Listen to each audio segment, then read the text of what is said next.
open shoe, polish all our signs, cause our locks are always broken. You need that view askew, you know we got you, dude. Showing gratitude and always smiling, never rude. Top 5 movie reviews and what's new. We bringing out the big guns when we coming through. Welcome to the stage. Come on, enjoy the taste. Hurry up, don't come in late. You know we love it, the sacred thing. I can't fucking hear anything anyway. I don't care. Good afternoon, everybody, and welcome to another bonus episode of Live from the Secret This Stash. is 500.1. 500.1. How awesome is that? Episode 137.342. Yes, yes, exactly. This is kind of just... It's not like I've never done that before. No. Let's drag this one out. Oh, no, 110%. How you doing, Mike? I am doing swell, Christian. I just wanted to explain to the folks at home, anyone who's watching, all three of you, but you will be watching this. And James Gunn. We know he watches. Yes, he does. That James Gunn does. And so does the Spirit of Stan Lee. Spirit of Stan Lee watches. Sure does. We know we have him as a confirmed watcher. Damn straight. So anyway, what we're doing is we've got an event coming up this weekend. We've got a lot of events coming up. So which is why we're back. Which is pretty much because we need to promote the shit out of this stuff. So yeah. We've got a couple of image guys coming over to the stash this weekend, and you can come out, get signatures, meet them. They're awesome. We were just talking to them backstage. Yeah, because we have a backstage. We were actually talking to the guy who was dragging his knuckles across the ground too. Well, let's introduce it. Ethan Sachs and Brian. Ethan Sachs, DeCubellis, and Brian DQ. Come on out, guys. Come on out. Run. No, we're not. Oh, wait. But they're here virtually. No, they're virtually here. Oh, gentlemen, how are we doing? It's Ethan Sachs and Brian DeCubellis. What's up, gents? Thanks, guys. Love the intro. Love the intro music on the show, by the seriously. Right? Isn't it so dope? I don't know how you got the Beastie Boys to do that, but it's dope. Oh, my God. Shade's going to love to hear that. It's the Bestie Boys. And it's the Beastie Boys from which? The Bestie Boys from the Weekirk in Yonkers. So that's how we got them here. Because basically they were in between bar mitzvahs and... They're like, we'll record your theme song. They're big fans. Yeah. They're like, you got the ghost of Stan Lee watching you? We want to do your podcast theme. I was like, yeah. But also just want to say thank you guys for coming on to the show. We know both of you are busy gentlemen. Meanwhile, Ethan, before we were starting the show, just is casually telling us like about some of the works that he was working on, and then he's just like, "Yeah, I'm also doing a Star Wars thing." Yeah, Star Wars, that thing. So, but if you guys could give us a little bit of your background, how much you love comics. Let's start, Mike. Where you want to go? Let's go. What was the comic book that got you guys like hooked? Yes. What was that one book that you can point to and be like, that is. I've been reading comic books for 50 years, but this is the one that hooked me. I think for me, I actually learned how to read from Flash comic books. They were reprints of like John Broome era.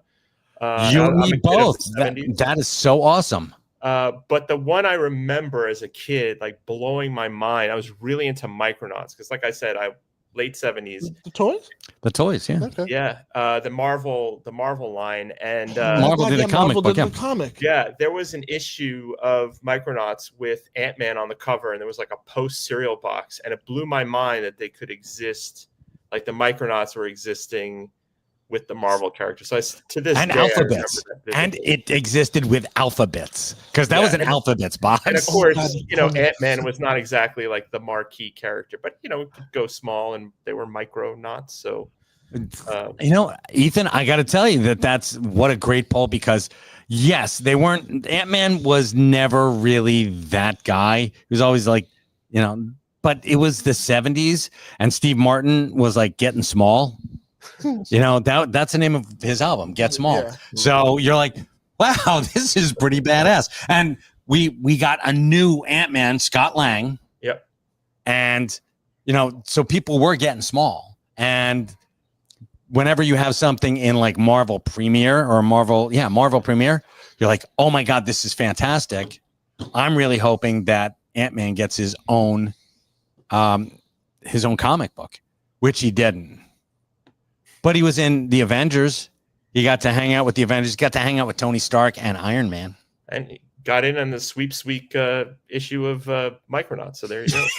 Yes, I love that Sweeps Week thing. So yeah. Jim Shooter was like, you know what? I really want to. I want a 1-inch hero. So give me Ant-Man. Class must have been interesting for your teacher. You go in the next day and you're learning the ABCs, and you're like, A is for Aquaman, B is for Batman. Like everything is just your teacher's like, I guess it's working, but you're learning from the comic books. Like, I have no idea who Cave Carson is, but At least you know C. Yeah, exactly. Yeah. What about you, Brian? I would say, so I was a Batman fan very young because of the Adam West TV show. God bless you. Yep. That thing captured my imagination. Adam West came to Providence, Rhode Island to a car show with the Batmobile when I was like 6 years old. And I got to meet him and shake his hand. I mean, I just blacked out. It was too much for my 6-year-old brain. That was like the biggest moment. So fast forward, when I saw for the first time the Frank Miller Dark Knight in the late 80s, that just kind of blew my mind because I didn't think a comic book could look and feel like that. And it was, the character that I loved the most. And this was like a scary version of him. Like the whole thing was like, oh, wow, this is adult. And so that really, and it's interesting because that's got such a noir feel. And I have since, gone on to love film noir. And my first film is very noir. And this Dark Honor is very noir. And I think you might be able to trace it back to there. The Dark Knight Returns, as opposed to the Batman 66. Although there were some dark elements of that as well. I mean, we grew up and we're watching it, and when I think of 60s, I think of Sinatra, and I think of really smooth. Yeah, just smooth, and I think of cool. I think of, honest to God, this is what pops into my head is I don't know if either of you guys watch Bewitched. I'm thinking that you probably did. Yes. But Bewitched, they had that trolley cart full of booze. That to me is the epitome 60s. Of the 60s is a trolley cart full of booze. Because I forgot about that. I don't think I was tracking that as a youngster, the trolley cart full of booze. Honestly, obviously you didn't grow up to become an alcoholic. Yeah. So good for you on that one. So for me, it's like, all right, Charlie, now do they have I'm honest to God, I'm like 8 years old thinking to myself, do they have enough cocktail onions? What's their olive situation? Okay. Yeah. Do they have enough bourbon for the meeting? Yeah. If they don't have enough gin, is Larry going to fire Darren? That was like a thing. So we were hoping. Yeah. Who was your favorite Darren? Just real quick. Were you a Dick York guy or? I was never really a Dick guy, to be honest with you. But if I had to pick, I would be York. Yeah, me too. Yeah, because did you have a favorite? It would probably be York as well. But to be honest, it was never one of my favorite shows. I know it's sacrilegious. They're hitting the mute button. No, not at all. No. Hey. Everybody no. So Brian, how are you? Oh, sorry about that, Ethan. Ethan, you're done. Sorry about that, buddy. No, that's not my record of being. Let's see if you can redeem yourself. We're going to redeem yourself with a little I Dream of Jeannie. Now that would be an acceptable substitute. You may want to hit the mute again. Oh. I hated all of those magic ladies. They sucked. All right, gotcha. His favorite TV show was My Mother the Car. Oh, no. But we came up with a really great idea for how to make My Mother the Car. In 2025. How to make it appealing. Oh, right. With the corpse of Jerry Van Dyke. Do you guys know? It's a good thing that James Gunn is listening. Yeah, right. God, right? He still hasn't called. He's like, your chance. He's ready to press the send button. He's like, my mother in the car. No, we're not going to do that one. We were so close. Yes, we were so close. So close, and then we opened our mouths with yes. my mother in the car. So which is really funny. So I was flipping through the pages of the comic book when fantastic when art, by the way. When Mike first handed it to me, right. it's a gorgeous book, and right off the bat, when you talking about some of the noir influences, you definitely see that for sure. Was that something that you guys, when you guys were creating the book, was that something that you had like an audible discussion over? Like, what went into the creation of Dark Honor? Yeah, it definitely was. I'll take this, Ethan, for starters. So it began as a screenplay that I co-wrote with my co-creator, K.S. Bruce, with the intention of it being a movie. And because we were writing it in the very early days of COVID, in that spring of 2020 is when the idea started forming. And we had the idea to use New York City at that time as a backdrop. That kind of informed the whole storytelling. The thing is, we didn't get at that time, if you recall, we didn't know how long the pandemic was going to last. Like, we were like, oh, this could go on a couple months, in those early days. And so we always wanted it to feel like a noir. We were looking at noirs of the 60s, late 50s and 60s in particular, and wanted to get that whole kind of vibe into it. And then when we sort of put that together with a villain who could represent COVID to come and take over the city, that's kind of how it all came together. But we shelved it because by the time we finished it a year later, it just didn't feel appropriate. The pandemic was still in effect. It was too raw. We didn't want to be disrespectful in any way.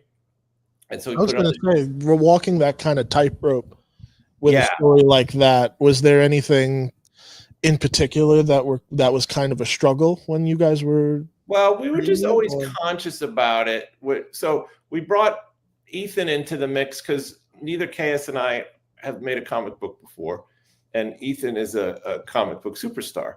So Ethan was a mutual friend. So in conversations, we said, we've got this screenplay. What do you think of it? And maybe Ethan, you take it from there. Yeah, I mean, I love the the elevator pitch, to use it in like movie terminology, of setting a crime story in March 2020 and the months around that, because like we all live in New York City. I did some COVID reporting for NBC News, and also for AWA Studios I did a book called COVID Chronicles, which was about real life people that were sort of at the center of like doctors and nurses and things like that. So it was very much on my mind. Like, I had lost 2 friends from it. And so I was just really intrigued about kind of, New York is very much a character in this book. So they had me at hello in that way. And so it was really like, the story was pretty fully, it was very good in that script phase. The real trick for me was just to sort of tweak it a bit in terms of the pacing to make it serialized, to sort of make it more like a mini series than a feature film kind of thing. So, sort of breaking it up and make it serialized for 5 issues. And the other part of the fun for me was to be sort of a comic book whisperer and to get sort of this, I call them the Ocean's 11 of artists, because there's 4 artists that are just absolutely incredible. And because we're an independent comic, by getting multiple artists, we could actually get them, like we couldn't pull Dave Messina off Ultimate Spider-Man, but we could get him for an issue. Fico's now doing Black Lightning. Gabriel Guzman just booked Dr. Aphra. And of course, Jamal Eichels is just a legend and someone I've wanted to work with for years. The Wrong Earth and so many, Molly Danger and so many other things. Ocean's 11 of artists is accurate. Yeah. Holy crap. Yeah. So like we could like swing for the fences by using multiple artists. So that was sort of I guess my role in the band was to be the comic book whisperer, but the story itself They, KS and Brian did just such a great job of a captivating story, a great setting, some great action beats, deep characters. So it was like, yeah.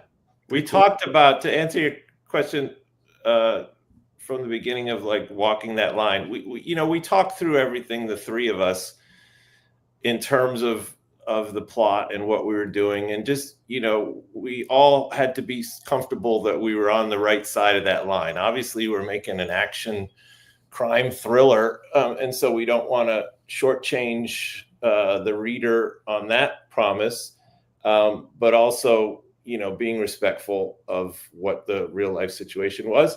So that was always the conversation point, and I feel good about where we ended up.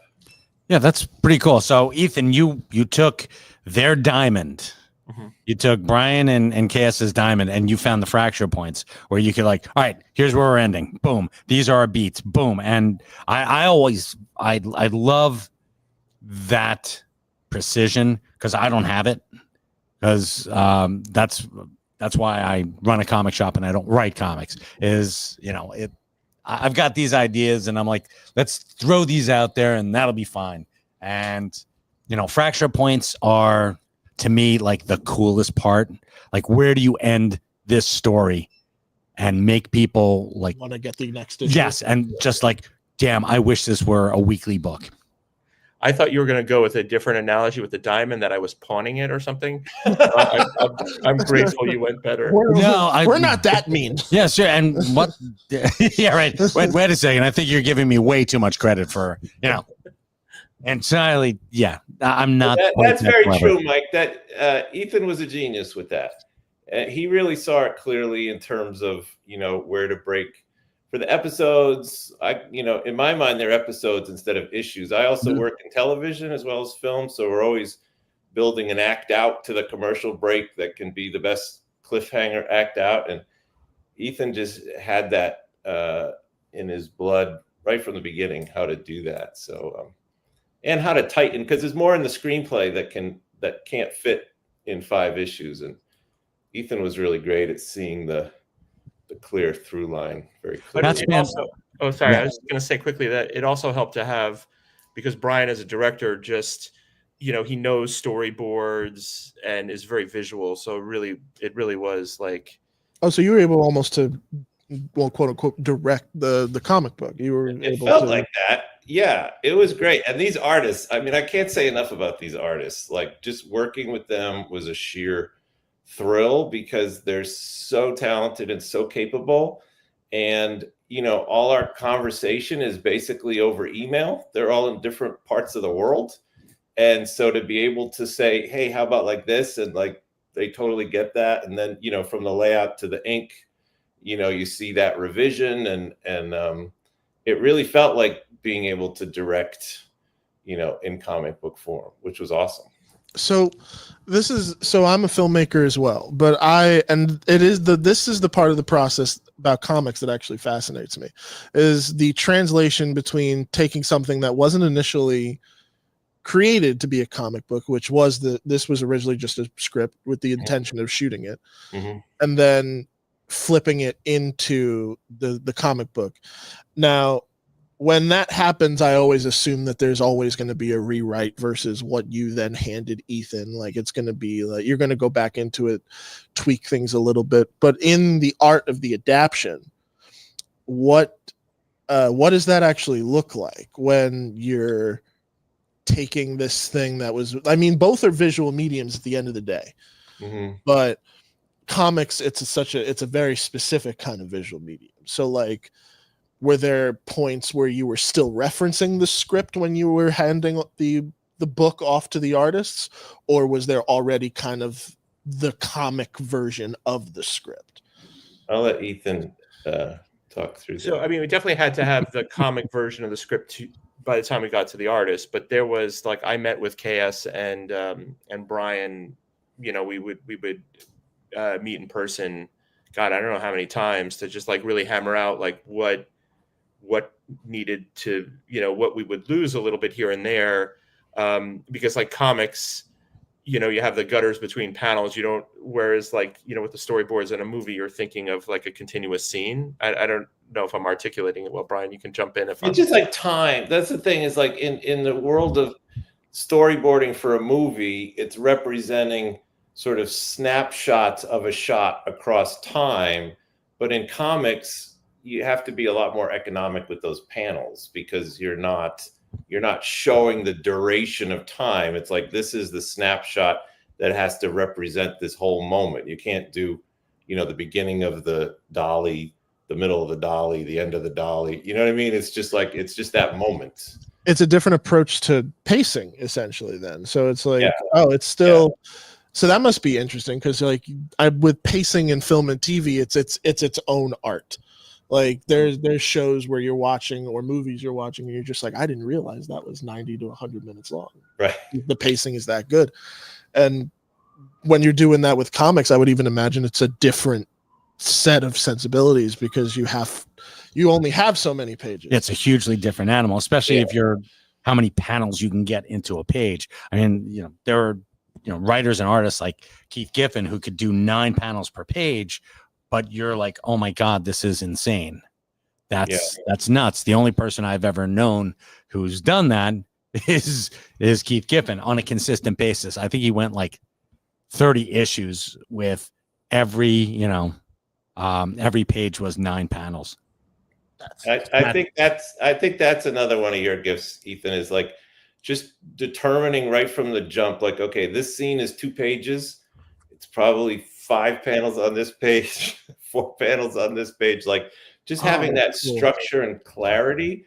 Because if left to me, as a first timer, like that scene could be 6 pages, and I'd be, a third of the way through the book, and I'd be in the first scene, and I'm like, wait a minute, this isn't going to work. So just having Ethan's expertise on just number of pages per scene, number of panels per page, where the turn is, where the splash page should land on the turn, all that stuff, that was like so valuable. And Ethan, did you give the artists, like, because I see some cinematic legerdemain, if I may use one of those $9 words I never get to pull out anymore. A little bit of I had to look it up.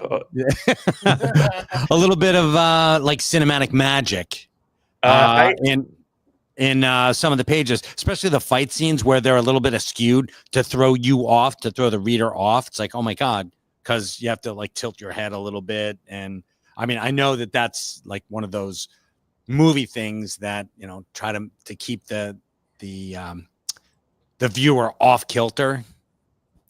Yeah, I think most of that, or a lot of that, it really came from the artists themselves of that sort of, where to put the camera on some of the action scenes specifically. Although we would, when it was important for a specific story beat, we would tell them. What I added to the script for the artist was a lot of reference photos, because with the exception of Jamal, who is New York based, the other 3 artists are not. And so, what does Grand Central look like empty during the pandemic? Like, what is, so it's a lot of research, finding like good shots to really tip the artist off, because we wanted it to feel like it was authentically set in New York, and not, to use a movie, analogy, like set in Vancouver pretending to be New York. I will say though, when you first opened this book, like, I wish I could have a print of this picture of New York that is on the very first page. It is gorgeous. Like, it sets the tone right away. Like, everything about this is just so cool. And then one of the coolest choreographed looking fight scenes I've seen. It really, to further Ethan's point, we really gave the artists free reign on the action scenes in a way. We would sort of say what story beats needed to be included, but they could really figure out how many panels and how that all went. And they're just so amazing at that we would be like, Christmas morning opening up presents when those came in, because we didn't know exactly how they were going to do it. We were much more directive in terms of the non-action scenes, but when it came to the action scenes, they just knocked it out of the park, and we were like, yes. So I love it. I think they were trying to impress you, Brian. They were like, hey, listen, you know they what? were invested. I don't think they were so much trying to impress me as they were just like seriously psyched to do it. And you could feel it, like they wanted to do their best work. They don't always get to do a grounded reality crime thing, with doing a lot of superhero stuff. And Jamal in particular, hasn't done something in New York, at least for quite some time, a story set in New York. So he was super psyched. Everybody was really bringing their A game because they wanted it to be great. They were just into it. And that makes such a difference. I can only imagine getting these pages back from the artists. Like you were describing it before, it got to be like Christmas. Like, Ethan, I bet, I understand, you work in comics. So I'm not going to say that magic is lost, because every time you get one of these pages, it's a unique piece of art. So you still get to appreciate it every time. But for you, Brian, this is this is your first book. No, so I just wanted to frame everything. I think my whole house is just going to be every page from the first book. Just honestly, it's just, the art is, to me, breathtaking for so many reasons. One, it's, just visually to look at it, it's gorgeous. But two, the storytelling is really in there. Like, just the expressions on the faces, the body language, it's so emotive. And I was like, how do they do that? And the ability to do that sort of in 360 degrees, regardless of what angle, where you want to put the camera, to be able to create that same character from any. Yeah, I was talking to a friend of mine who's a great artist, and I was like, could you do this? Because he does storyboards for me. Mm-hmm. He's storyboard about it. He's like, dude, I would never be able to draw that same character from, any angle that you wanted. It would look like 5 different people if I drew it. And I was like, yeah, that is a particular skill. Oh my God, that's so cool.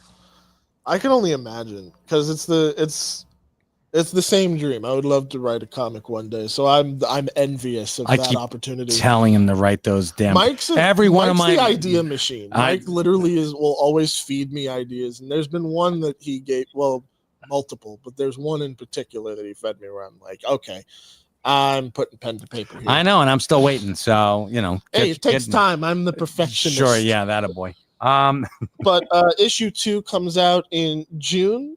If you anything you want to give the people a sneak peek on in terms of where the story goes, or you want to just kind of keep them waiting? No, I would just say, there's an alacrity to the storytelling. It really moves. And that's one of the things that I think is very cool about it, is that if you are hooked with issue 1, which we hope everyone is, the story just keeps moving. We didn't slow it down much. So there's a lot of story in there. And I think the stakes just keep getting higher, and the characters keep getting deeper, and the crisis keeps getting greater. And I think that's part of the fun of it. Wow, you're kidding. That's a nice little hook. Thanks, Brian. Now I've got people calling me up on the store phone being like, I want my Dark Honor. Give me my. When's number 2 coming out? Where is it? Why can't I have it right now? Why is it not in my comic book shop? Why do I not have it? Come on. Well, you know what? I can't help them if it's not in their comic book shop. Then you should make Jay and Silent Bob's Secret Stash your comic book shop. That's all I have to say. Self-promo. Shameless. Yeah, self-promotion. Sorry. So, gentlemen, you're going to be here this weekend, this Saturday. Yes. Yeah. We're very excited to have you. Can't wait. Yeah. Will this be your first time coming to the stash, or? Yeah, it is for me. This is a little bit of a pilgrimage, and I love going to, comic stores around the country, around the world. I was in Poland a few weeks ago. I went to actually found some of my comics in Polish. That's pretty badass. Cool. Yeah, just in case you're wondering what that actually looks like the Galactic Senate. It does. Yeah. And I'm like, oh yeah, that looks like what they have on the screens in Star Wars. In the movies. Yeah. But oh my God, that's right. I was a fan of the TV show, and so I just I've never, to be honest, I haven't gone to Red Bank in a while, so I'm looking forward to it. That is awesome. Unfortunately, I'm not going to be here, but you're going to have my staff. They are the best people in the world. They're going to treat you like royalty. I'll come down and say hi. And Christian will come down and say hi. Let's do it, Christian. It'd be great to see it. I have to make a pilgrimage with my stupid brothers. So They're listening and be like, And it's then- not stupid. no, Mike." trust me. My brothers are not listening to this. Like, oh, Martin. James Gunn watches. Well, Paul James Lynn Gunn watches. in the spirit of All these standing. people The- watch. First off, we've got a bunch of ghosts watching now. Oh, 'cause yeah. Paul Lynn's been dead since Oh, I know. 1980. That's why I threw him in. I know. There you go. So yeah, we've got the ghosts. Charles Nelson Riley. Holy crap! We Yes. got everybody who watches this show. And yeah, I'm just like dating myself now. It's like Okay. yeah, Hope Lang is here. But this will be my last question then before we let you guys go. Brian, I already bet something else is cooking in that brain in terms of the next. Well, comic. I've been bit by the bug for sure because, we like to say you can do anything in a comic book and it costs the same amount of money for that panel, whether you're, blowing up a whole building or, mowing the lawn. So the sky's the limit. So there's other things kicking around, and KS and I have already talked about what a sequel to Dark Honor would look like. So we would love the support for the first series to be there, because we'd love to make a second series out of that and a sequel for sure. Awesome. And then you, Ethan? Well, I stand ready if they, if they need me again. I got other We wouldn't stuff. do it without you, Ethan. There's no doing Well, it. thank you. I have other stuff also in the meantime. Also have a new Dark Horse Star Wars comic that. Oh, that Oh, yeah, old that old thing. thing. Yeah. Yeah, and we're hoping we're doing a sequel. My daughter and I are doing a sequel to A Haunted Girl, which was another Image comic that, and I'm working with Joe Quesada for Amazing Comics as well. It's something I can't talk about. And Very Oh, cool. that's dope. Yeah. Kevin's buddy Joe. We spoke about the comic with your daughter before the show aired. If you feel like sharing what that is, just a little bit. yeah, okay. I don't want to derail a conversation, but Please. it's called A Haunted Girl, and basically 5 years ago or 6 years ago now, my daughter was a freshman in high school. She was hospitalized for depression and suicidality, and I was writing Star Wars comics at the time, but I really wanted to come up with a story that would inspire her to keep living, and maybe other teenagers going through a similar crisis. Teamed up with artist Marco Lorenzana, and it took so long for us to get it off the ground that my daughter was in a better place by then, and she could write it with me. And so it's collected in a trade, and we're actually running a Zoop campaign for a hardcover version, and part of the proceeds go back to the American Foundation for Suicide Prevention, which has put resource guides in the back of the book. So it's kind of a cool YA supernatural horror story, but also it's got like deeper mental health themes, and like it has resource guides in the back of the book for That's why I wanted you to bring it up. Like the cause is beautiful. It's something Thank very you. near and dear to my own heart, actually. So that's why I was like, this is important. Well, thanks for the plug opportunity. It's an Oh, awesome of course. It was an honor to have you both. Yeah, absolutely. If please, anybody who's watching, please go pick up Dark Honor, and please go pick up Haunted Girl if you guys have the opportunity to do And so. if you are in the tri-state area, get your ass down to Jay and Yeah, Silent we want to Bob. meet you. 11 o'clock to 2 o'clock. There you are. Yeah, Come on, anywhere in the people. world, really. There's no. Yeah, seriously, get your ass down here. Yeah. You can Right. fly in. You can fly in from Lisbon, for God's sakes. Come Yeah, on, to Newark. get over here. To Newark. That's Yeah. it's an exciting Newark, ride. the hub You sure of you'll fly to there you Newark? go. You sure about that? Newark is It's an Newark- exciting ride. Like, think about it. It's like The- it's like a plane ride and an amusement park ride. And the Yeah, I don't want to blend the two. You enjoy that. the best way I've ever heard Newark Airport described is it's its own third world country. Oh, good Lord. So Yeah, that's pretty accurate. yeah, we're not wrong. You're not. But, So- we'll end there. 'Cause why Gentlemen, thank not? you so much. Gentlemen, And folks, Thanks thank for you for having watching. us, Mike Of and course. Christian. It This a was so blast fun. to be here. Thank you, everybody who tuned in. Thank you for watching our epilogue episode Yeah, of Live from the Secret That's what we'll Stash. call this, the epilogue episode, because we still stand behind our thing that we are going to retool and reinvigorate for 2026. So will we hire back the what was the name you gave our Wish Beastie Boys? the Bestie Boys. The Bestie See, we're gonna get Boys the to Bestie do Boys the back theme in here. song. So yeah, and what they're coming out. What do you want? It's all right. So yeah, they'll be here. Awesome. Thank you guys again. Thank you guys so much Thanks. Thank you. for watching and being on the show. We will see you soon. Take care, everybody. Have a wonderful evening.